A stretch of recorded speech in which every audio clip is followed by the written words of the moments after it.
From the Fun Bearable Podcast. Give it up.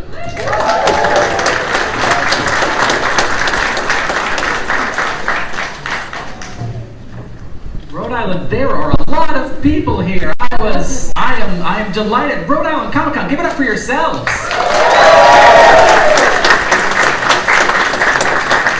We're gonna bring our actors out, and I'll ask a few questions to get the pump primed, and then we'll turn it over to y'all. So start thinking about what questions you want to ask. Are you ready?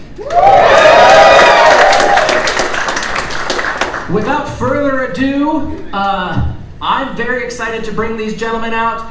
They are mega talented actors, mega talented voice actors, and more importantly, just genuinely good people. Please put those paws together for Maurice Lamarche and Rob Paulsen.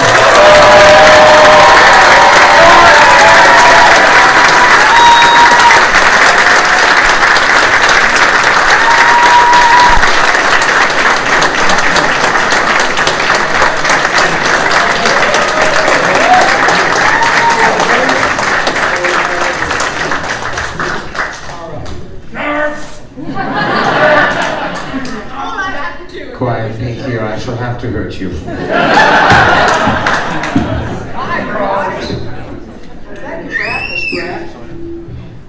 Hello, nurse. Is there an actual nurse in the house? Anybody? Just in case.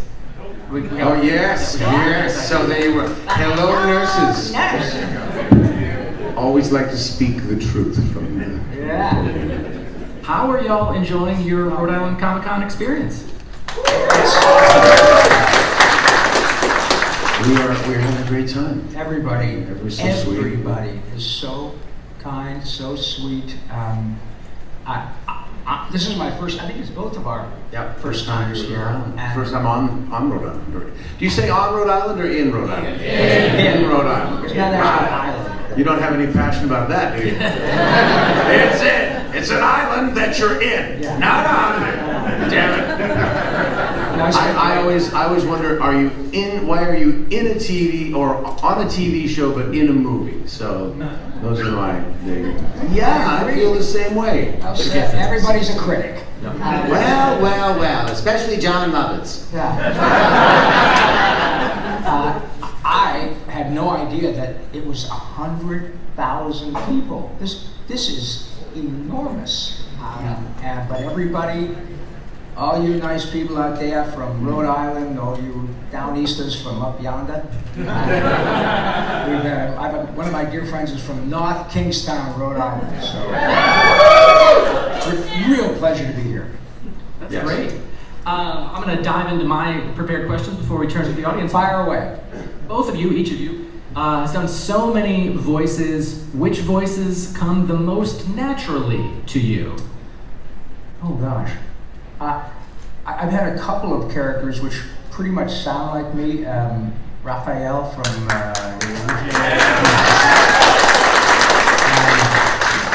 but you know, the idea is, of course, it's all about acting, and if I'm good at my job, then whether or not I have a character that also sounds like me, if I do my job properly and I create a soul and a backstory and an actual character, then like any other actor, not comparing myself, but we all love Jack Nicholson because he's Jack. Yeah. Whether he's the Joker or the Postman Always Rings Twice or Easy Rider, he sounds like Jack, but he's embodies the appropriate character. So Raphael and even Donatello from a later iteration of Turtles.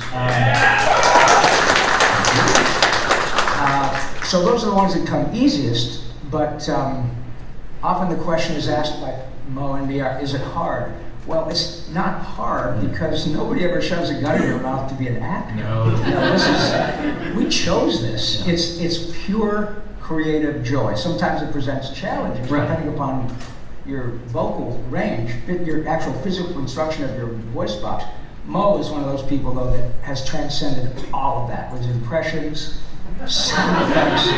No, truly, he really has. You guys have a look at Maurice Lamarche when he was doing his stand-up act. There are clips on YouTube. Yeah, ridiculously. Really skinny millions. clips. Thin, handsome clips. Yes. No, but you can do it all. You can do sound effects. He was Wacko's burps in Animaniacs.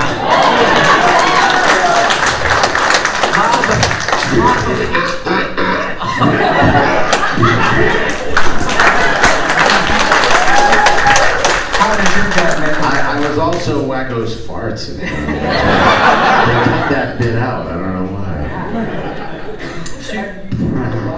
And characters that actually beat up your voice. Oh no, that one, the burp effect is, it's involves like literally trilling my vocal cords like a tooth and monk singer, and then adding a kind of thing to it with a la Billy West's Georgie Jessel impression that he uses for Zoidberg. It's kind of a tongue inside out.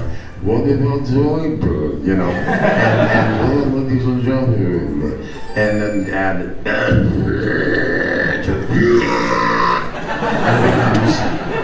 the Wacko Belch or the Elf burp from the movie Elf. That was me, 15. But I can feel it, and there's an actual burning sensation in my throat when I do it. Because your vocal cords basically are like, they're like two membranes, they're flaps. But if you do that enough, they become like sausages. And then, this is why people, when you got laryngitis, don't talk and don't whisper. Carry around a little whiteboard, erasable whiteboard, because every time you talk, you set yourself back to 100 on the swollen blood sausages in your throat. So this is my advice to anybody who comes to me with laryngitis: shut the hell up. 4 days of shut the hell up, and your laryngitis will go away. So anyway, that's just it's manipulating sinuses. It's all of that stuff. But what comes easiest is probably not me. I was too. Like, nobody ever asks for me to talk like this, even if I'm doing kind of a, That's true. And what they call an organic read of something. Like, I was the voice of Lexus from 2009 to 2016, but I put a little something on. I put a little spin, a little 2016 Lexus GS. Once driven, there's no going back. See your Lexus dealer. So local tags. See your Rhode Island Lexus dealer. Cha-ching, $100. He doesn't use that voice. Southern California Lexus dealer. Cha-ching, $100. See the Northern California Lexus dealer. Cha-ching, $100. And you just go through the country and you walk out a millionaire. So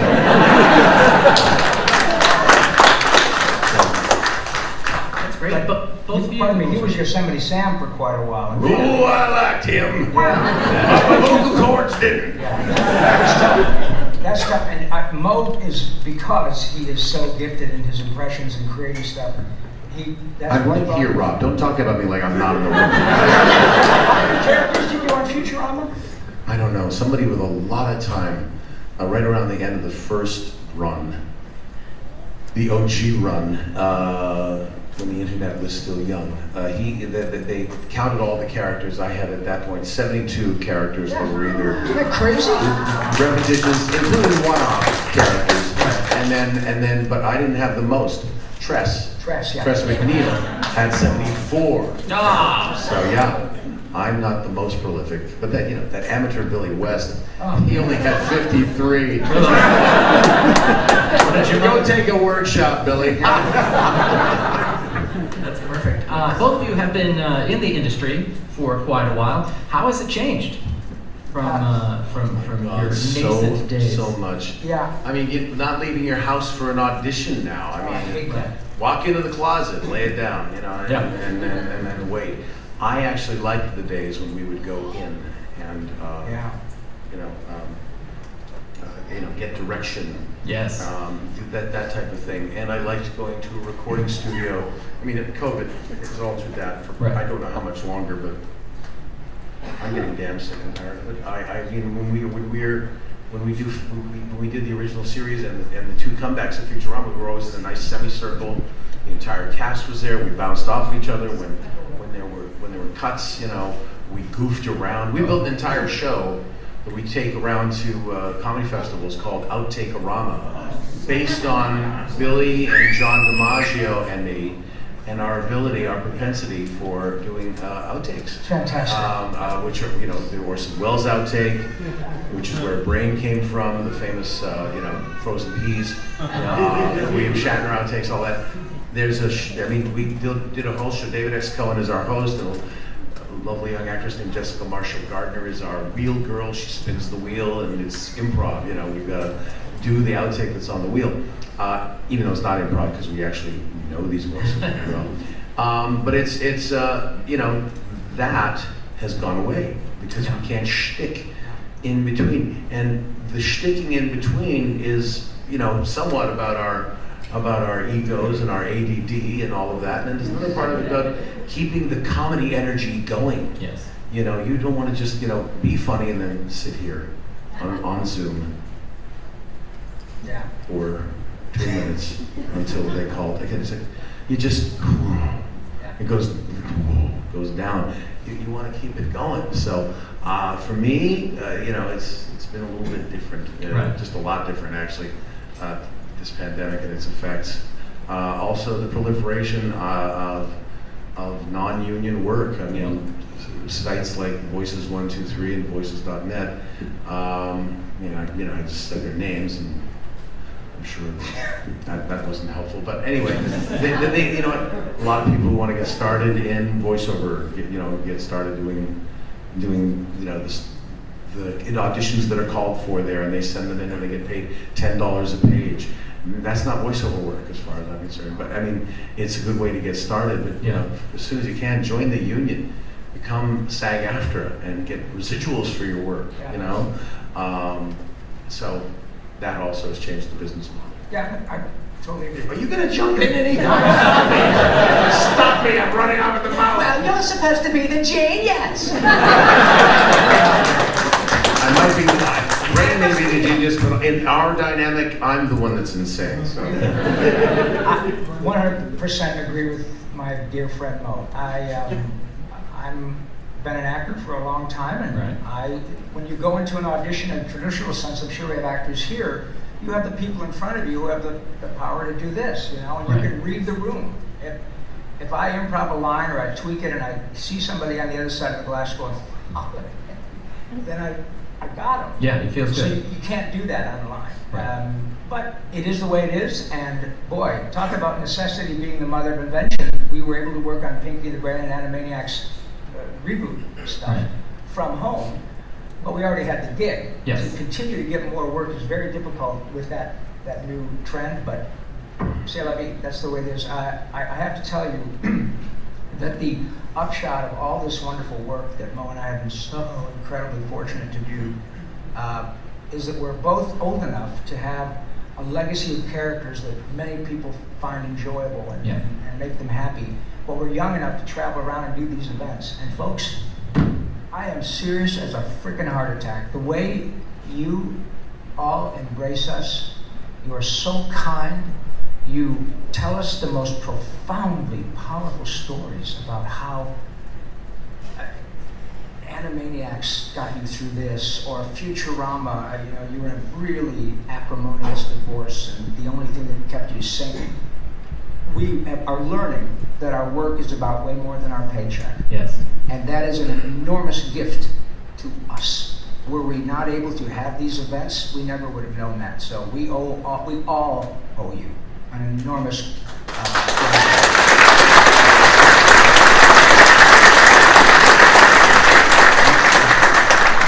With that in mind, if folks out there have questions, if you want to step up to the microphone. Oh yeah, we got some questions already. Got a Ghostbuster, Mo. Good. Now, what is it you collect, Mr. Spengler? Spores, molds, and fungus. Perfect. And I see we have a Venkman. Question. All right, Question. I'll deal with that. Masked nurse. What do you got? What's your name? What's your question?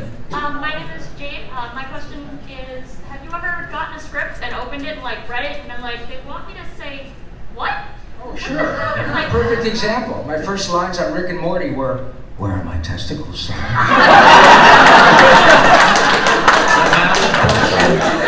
And the first thing I said to Justin Roiland was, man, now you're talking. Mo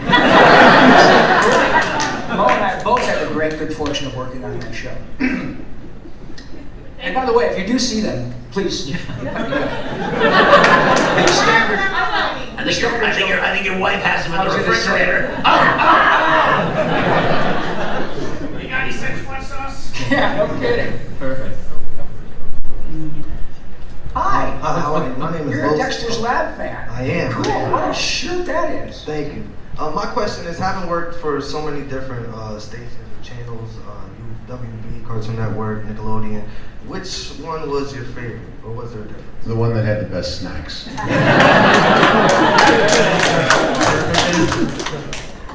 Listen, people often ask the same sort of question in different contexts.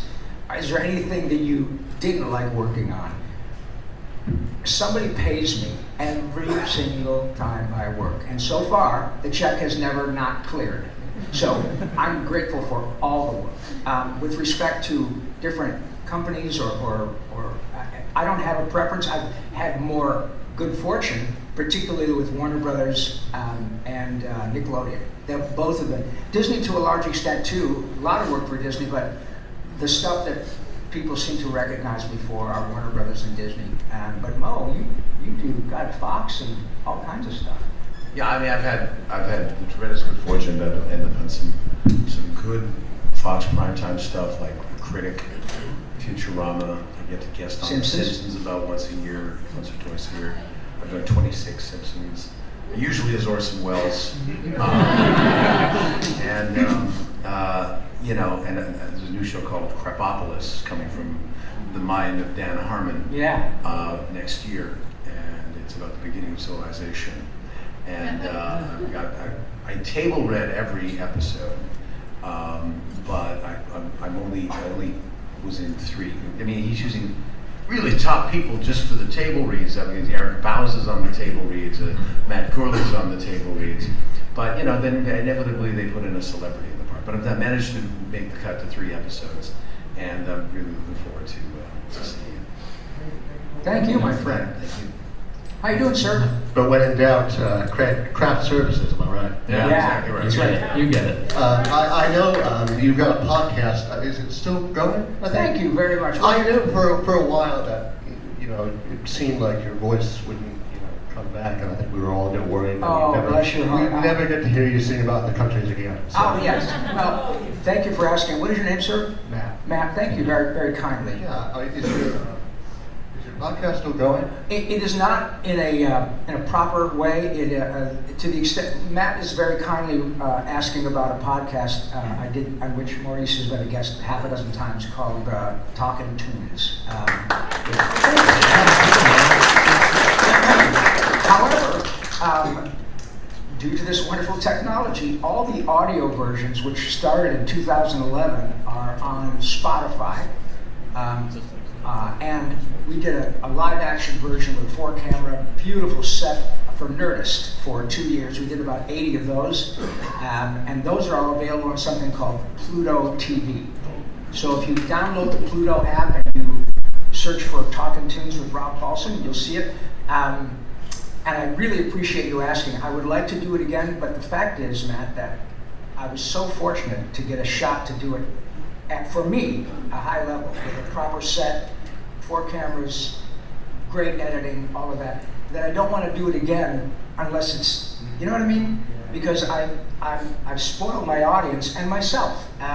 But frankly, there's so much good information. It's totally free. To the extent any of you are interested in voice acting or acting in general, please listen and or watch. There's so much information from Maurice, Nancy Cartwright, Mark Hamill, Kevin Conroy, Eric Bowes, Casey, Casey. Don't come out of an up-tempo number into a dead dog dedication. That's my advice. See? All you gotta do is poke him with a stick and up he goes. Oh, Clancy Brown, I was Clancy saying. Brown. Anyway, thank you for asking, and please listen and watch. It's great fun. With Kevin Conroy? Oh man, I'm glad. What? By the way, I'm still absolutely floored and amazed that you sang the entire mask yourself. That Thank you. song is seared into my brain. Thank you, buddy. Well, that mask theme, I got to be the mask in the cartoon version a million years ago, in which I was Jim Carrey for a lot less money. But the best part of that show is I got to sing the theme song. It's a killer theme song. But you were referencing, I got to say this. This is why my little podcast was important. We did an episode with Kevin Conroy, the Batman, as far as I'm concerned, and Alan Burnett and Paul Dini, the producer, writer, and we did the ending of The Dark Knight. So I was playing the Gary Oldman part, and Kevin was Batman. And what was so beautiful about that, Matt, was that Kevin's talent is so prodigious and so powerful. The camera was on the two of us doing the read, and as the camera pulled back and we ended the scene, Paul Dini, who'd written, 100 episodes? More? Yeah. He's doing this. It was so powerful because Kevin is such a incredible actor. When you think about it, Kevin has played Batman more than any other actor in history. Yeah. He's logged more hours as Batman than any of the cinematic Batman, and God rest his soul, even Adam West. I mean, he is Batman. But you really get a chance to see, literally, with the video version, the Nerdist version, how truly gifted these actors are. And it reminds you again, it's about acting. It's acting is acting. Thank you, Matt. Thanks for asking that question. Hello, nerds. Hi. Gentlemen, good to see you. Pleasure. So, when I was watching Animaniacs as a younger man, there were a lot of jokes I did not, that kind of went over my head. No kidding. Was there a particular joke that you remember that you don't think kids would get back then, but then when they look at it now, they're like, oh boy. Do we have to? Sticks out. Fingerprints. I remember sitting next to Tress MacNeille saying, there's no way we're going to get this through. And they did, and it's a remarkably clever piece that goes this fast, and like all, in my view, good comedy, it doesn't wait for you to catch up. It goes boom, boom, boom, boom. Faulty Towers is the same way. Boom, boom, boom. It just goes. And that's a pretty remarkable show. And Braden has had a couple that we've done too. Well, we had I was thinking of the Christmas special. Oh, when you asked. It's our favorite episode, the Christmas special. Yeah. When you asked about the. What's that? Oh, yeah. Hey, God, Brian, what is it about we're going to have a party at the Donner House? Somehow, Pinky, the idea of joining the Donner party does not fill me with holiday cheer. People don't know. I mean, as a kid, you don't know about the cannibalism. So this party was headed by the Donner, and But also the one we did an episode called Baba Boba Brain, where Brain puts on the stilts. I know it. Genius. I'd say puberty was undoubtedly kind to you. Yes.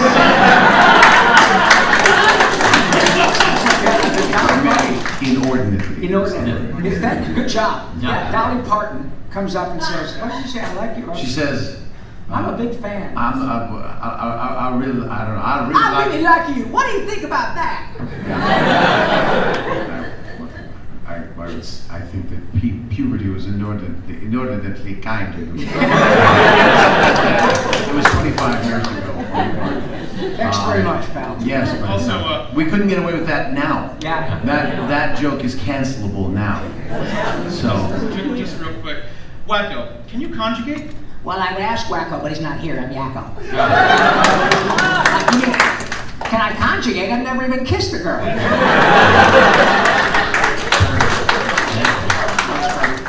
Wow. Got a It's the Ghostbusters. Greetings. He's got a working trap. He's doing great. You need to get that to a containment unit as fast as possible. Oh, yeah. This could be extraordinarily dangerous otherwise. So I'm Brian, and first of all, sorry, I forgot that I had the banker knife. No problem. Quite all right. But going with the Spengler voice, as I did some research, they told you when you did the characters for the show, don't do an impersonation of the actor. Well, they came out and told the entire waiting room. Yeah. I believe there were probably about 30 actors in this tiny waiting room at Wally Burr's. Remember Wally Burr's place? I do. And the original place, it was that garage. It's now a garage. Yeah, on Hollywood Way. On Hollywood Way. And Arsenio Hall was there, and Ernie Hudson was there. And they were the only two African American actors there, so they were the only two choices for Winston Zeddemore. But they came out. Michael C. Gross came out and said, "Guys, I know you've all seen the movie. Don't. We aren't interested in impressions. If we wanted sound-alikes, we just have, Danny and Harold and Bill do the part. And of course, Ernie's standing right there. It's heartbreaking. Anyway, and so I remember looking over at Arsenio, and we knew each other through the Comedy Store, and he just went.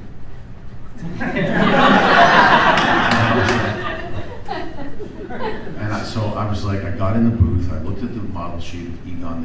It wasn't colorized yet, so I assumed they were going to color the hair in black, just like Harold. And I just, hey, do I try a Poindexter voice? And then I said, okay, ready? You ready to, what's your idea?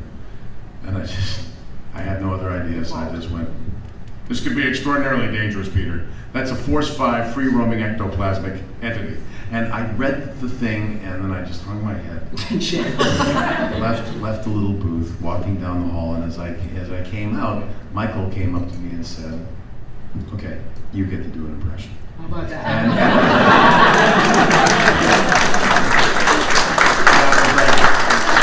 Well, thanks. Thank you. And I walked away going, did he just give me the job? Next day my phone rang and I was Egon, so that was how that went down. Thank you very much. 160 plus episodes. Yeah. Not counting Extreme Ghostbusters.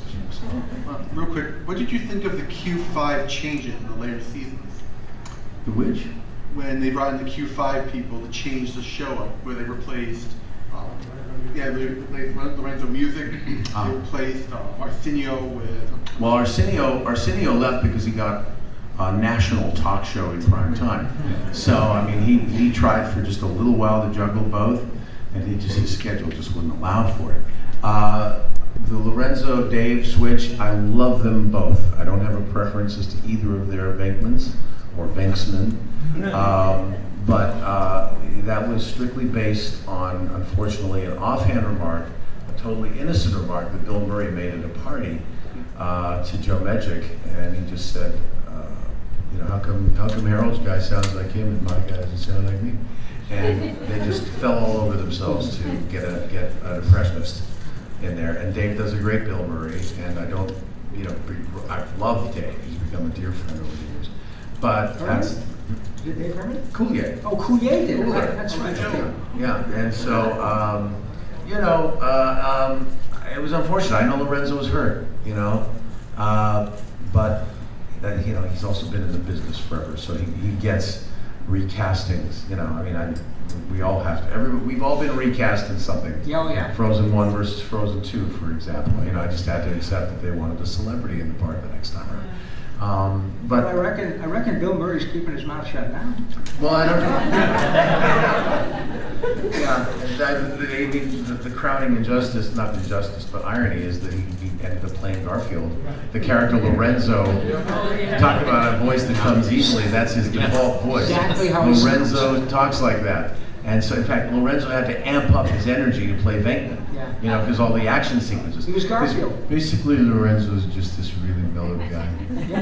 He talks like exactly this. how he spoke. Best deadpan, delivery in the business. And but Coulier did a yeoman's task. Yeah, and he's a really gifted guy. He's another guy. Yeah. Really great, down to earth, lovely man, Dave Coulier. Yeah. Thanks, pal. Thank you. Next question.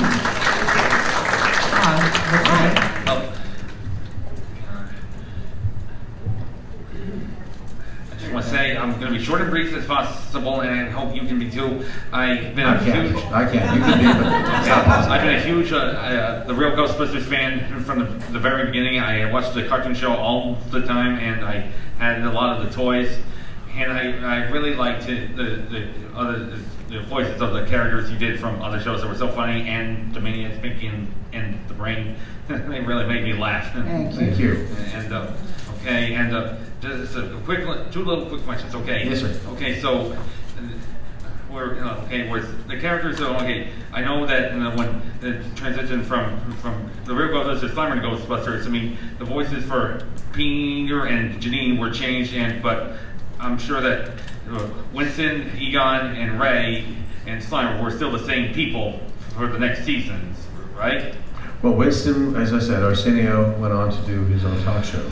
So a very talented actor named Buster Jones came in to be Winston. So yeah, we did have two recastings on that. And then, years later for Extreme, Billy West became Slimer because Frank did not want to work at night. And that show recorded from 6 p.m. to 10 p.m. at night because half of our cast were on sitcoms. And they were in studio, rehearsing and then blocking, et cetera, et cetera. So Frank had no interest in doing that, so Billy became Slimer. So it went through a few cast changes, but I was lucky to stay Egon the whole way through. And I stand on the shoulders of a giant. Yes. The fact that I did that Harold Ramis impression, Harold informs absolutely everything I ever did as Egon. It's the old bumper sticker, what would Harold do? And Violet Ramis, who wrote a wonderful book called Ghostbusters' Daughter, actually inscribed the inside of my book, "Thank you for keeping the spirit of Egon alive." That's sweet.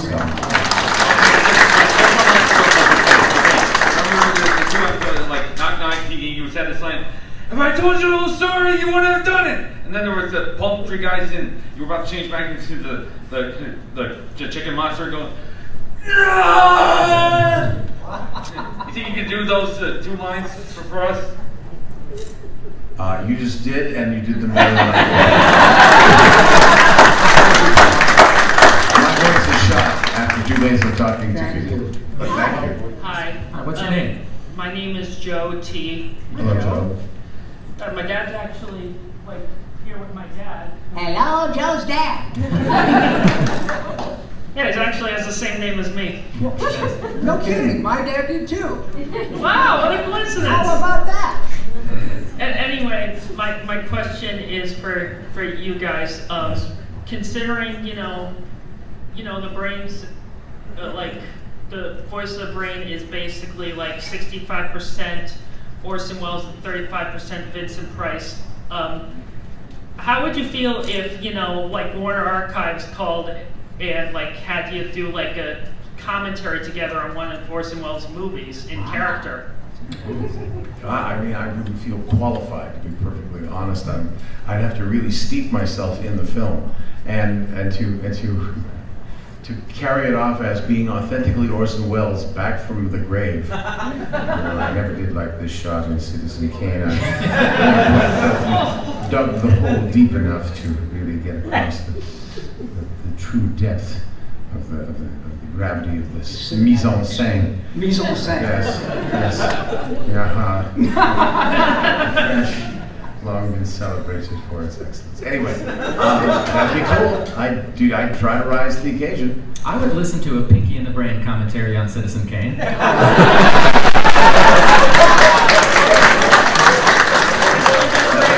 There's the added dimension. There's the pièce de résistance right there. I met a young lady in high heels on Santa Monica Boulevard named Rosebud.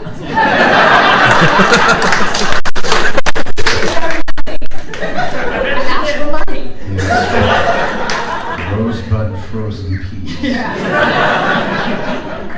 Perfect. Thank you, Joe. Thank you. I'll definitely be writing to Warner Archives on Twitter about that. Oh my God! Another great show we were on. We were. Maurice was the midnight bomber with bombs at midnight. Nice. Yeah, baby, yeah. Now why would I? I'm just so. If you do my voices for me, that's how good Mo is. Lets the air out of it. He hires us to do his voices for him and makes more money. A subcontract. Yeah. Yeah. So my name's Alonzo, and Hi. I'm an outlaw. Oh, wrong Yeah. So welcome to Rhode Island. Thank you for coming. It's Pleasure. always a joy to meet voice actors. You guys are always so friendly, outgoing, and just glad to meet us all. Thank you. So my question was, now, do either of you guys have a voice actor that you've never worked with that you would like to work with? Or in the case that you guys are so prolific, that's not the case? Is there someone, a voice actor that you want to work with again that you haven't worked with in a while? God, yeah. Well, I mean, I never got to work with Mel. You no, did. I did. I worked with Mel Blanc twice. Which was And now it's good.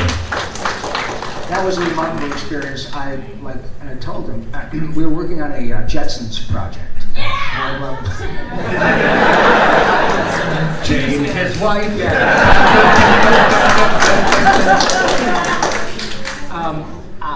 I was playing Judy Jetson's rock star boyfriend, and I got a call from the late great mentor of both of us, Gordon Hunt. Helen Hunt's dad. Helen Hunt's father, and he directed all the cartoons in those days over there. And he said, "Hey, Robbie, Mel's going to be here today. You want to sit next to him?" I said, "Of course." And so I walked in and I sat down and introduced myself. And he was fairly close to the end of his life. He's probably in his late 70s. And I said, "Mr. Gray, like anyone with a pulse, I'm a fan. If it's not too much trouble, would you?" And of course, he knew exactly what I wanted. He takes off his glasses and he looks at me and says, "Yeah, what's up, Doc?" And it really was, I had to order a Caesar salad. It was remarkable. Now, and Mo and I talk about this a lot, and it goes back to our absolutely heartfelt gratitude for you guys, is that we are now in the position not to compare ourselves with the great Mel Blanc. However, you saw what happened when Mo just did Spores, Moles, and Funs. It just lit up the room. So to be in a position where you've been paid to do something that engenders that sort of response is beyond cool. So yeah, I had that experience. But as far as working with anybody else again, I don't know of too many people that I wouldn't work with again. By and large, people who do this gig are very down to earth, absolutely devoid of pretense, because they realize it's about the character. We don't draw them and we don't write them, and we got nothing without a shit ton of people doing their work at a high level. So yeah, it's not, the ego is left outside the door. Anybody you don't want to work with besides me? No, I don't have anyone I don't want to work with. I only have a list of people I can't believe I got the privilege of working with, for instance. That's a better answer. Oh, I like that t-shirt. It's a Godfather-ish t-shirt. Oh, cool.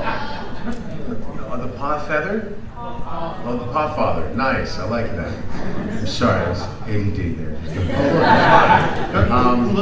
Ernie Borgnine playing Brain's father.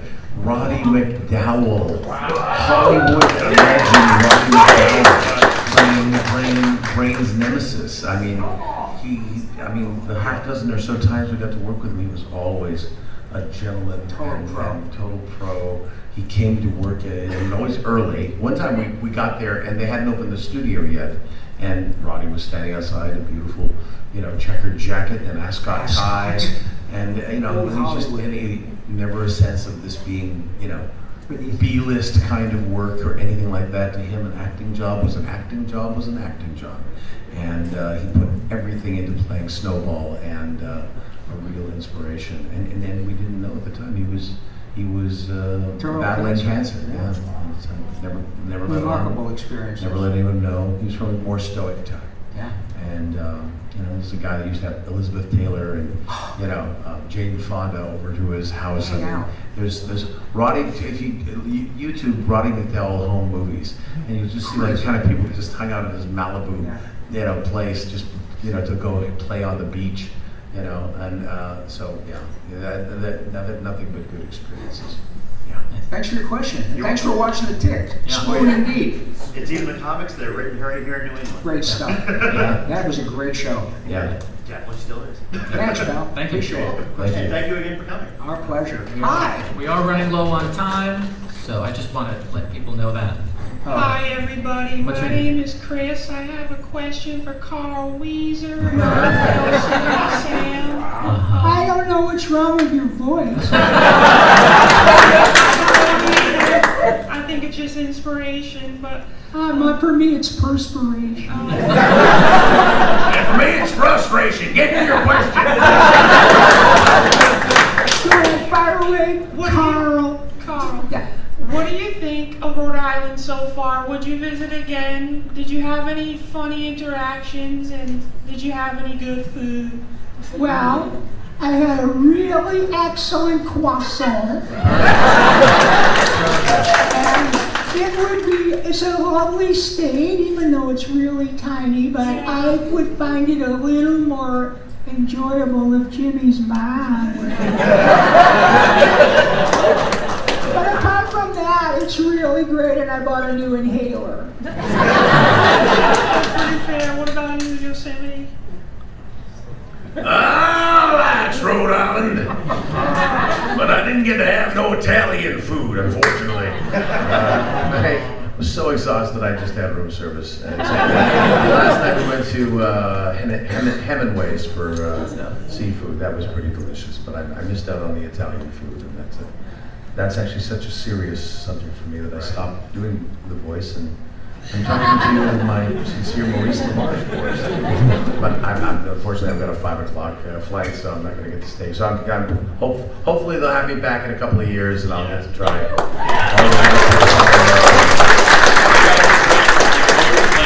Idols and inspiration, and I hope to see you guys again. And what voice is that you're doing? Like, dude, come on, I'm gonna go to Mark Chain instead. Excellent! I'll see you when you go Batavia. Totally, man. Thank you. Sadly, this will be our last question. I'm so sorry for those of you who can't get a question out. Please see Maurice and Rob at their booths upstairs. Last question. No pressure. Hi.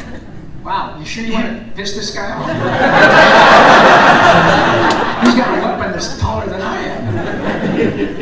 Yes, hello. This is Michael David, and I have 2 questions to ask. One for both of you, and the other one for Maurice. Okay, the first question. You both have been in a plethora of cartoons, some of them obscure and some of them very well known. Right. Out of all your roles, so specifically with Rob, you do Gladstone Gander in DuckTales, the original, and Maurice, you do Dishonest John in the Beanie and Cecil reboot. Wow. Is there any obscure character that you would like to reprise your role in someday? Yeah. Go ahead. Obscure character. I did a character actually on the Tick that I love called Brainchild, and I had a blast with that character. Just weird and out there, and he had a like a plexiglass part of his head that showed his brain. He was just a smart-ass little shitty kid. But it was great fun. I probably have others, but Mo and I absolutely had an embarrassment of riches. And when you're lucky enough to have so many characters and you don't remember them all, I got no complaints. And the same applies to Gladstone. I haven't heard that voice in a long time. Well, because I was on the original, and then Yeah. Jason Matsoukas did it in the reboot, and he did a great job. I directed him when he was on Rise of the TMNT, and he's a really smart, funny guy, and they totally should have given that job. He was great. All right, and a second question for Maurice. I know it's going to result in a groan from the audience, but could you give me a brief synopsis on your involvement as Chancellor Naysay in Friendship is Magic? I apologize. Just a groan for me. No, I had a great experience with that show with My Little Pony. Nicole Dubuque, who was the showrunner, actually wrote that part with me in mind because she just thought I could bring some gravitas to this bigoted character who then has to learn a lesson and change. And so I went up to Vancouver and recorded all my episodes in one marathon recording section. I didn't get to interact with any of the other cast, unfortunately. But it was a wonderful thing to play a character who's got an arc and an arc of learning, you know. So it would be great if we had that in actual real life, but unfortunately, it doesn't seem like that happens, at least in the world of bigotry. But thank you so much. And thank you. Thank you.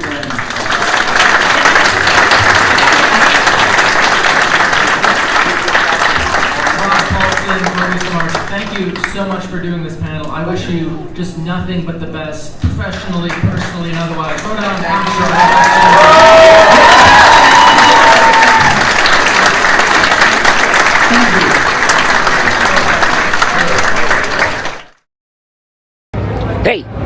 Hey, are you listening? Hey, this is Billy West. I knew you'd recognize my voice, but sometimes you can't, because you're watching King's Entertainment Reviews. Now, I would love it, being the professor, if you'd comment, like, and subscribe. You hear that? He knows what he's talking about, because he's a smart old bastard. Yeah. All right, now, get with it.